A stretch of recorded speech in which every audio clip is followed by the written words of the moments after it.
I like to discuss things with people, but I never want to do it in a way that's offensive.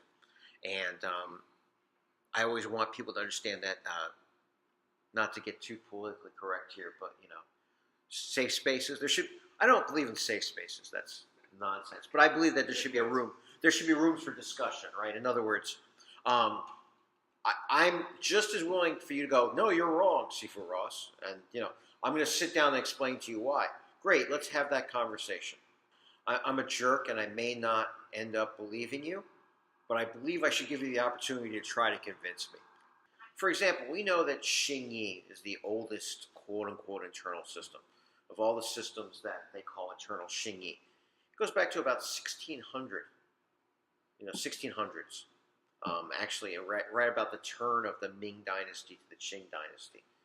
Very interesting story. Basically, a guy was a master of the spear, and because he was associated with the old Ming Dynasty when the Qing came in, they took away his spear.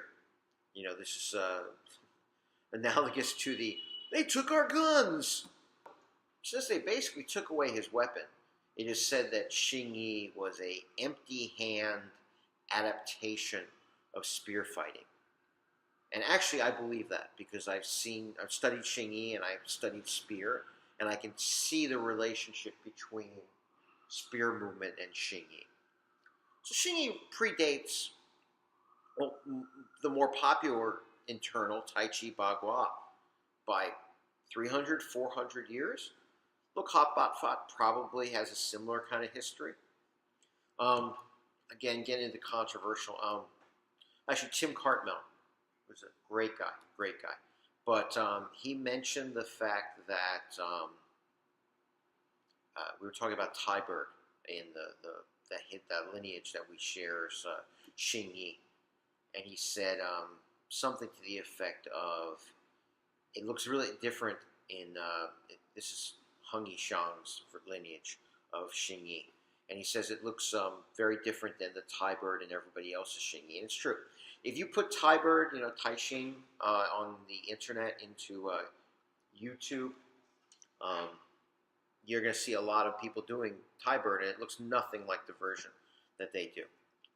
And he said, well, this came from the Gao linear Bagua, straight line Bagua.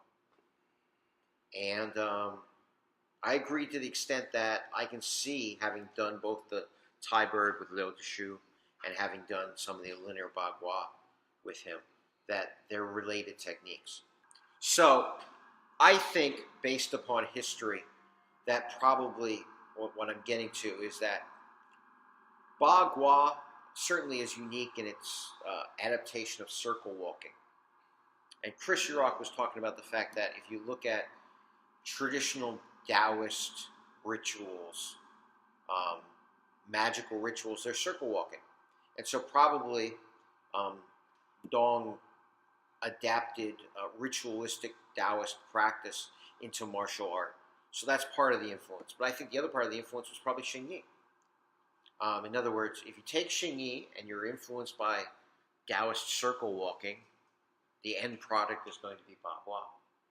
And I think that's why when Bagua people started hanging out with Xingyi people, they saw, oh, there's similar stuff, and there was a lot of cross-training. But again, we have to talk about these things, and we have to acknowledge them, and we have to, accept realities, because I see so much talk about people that, which is the real Tai Chi?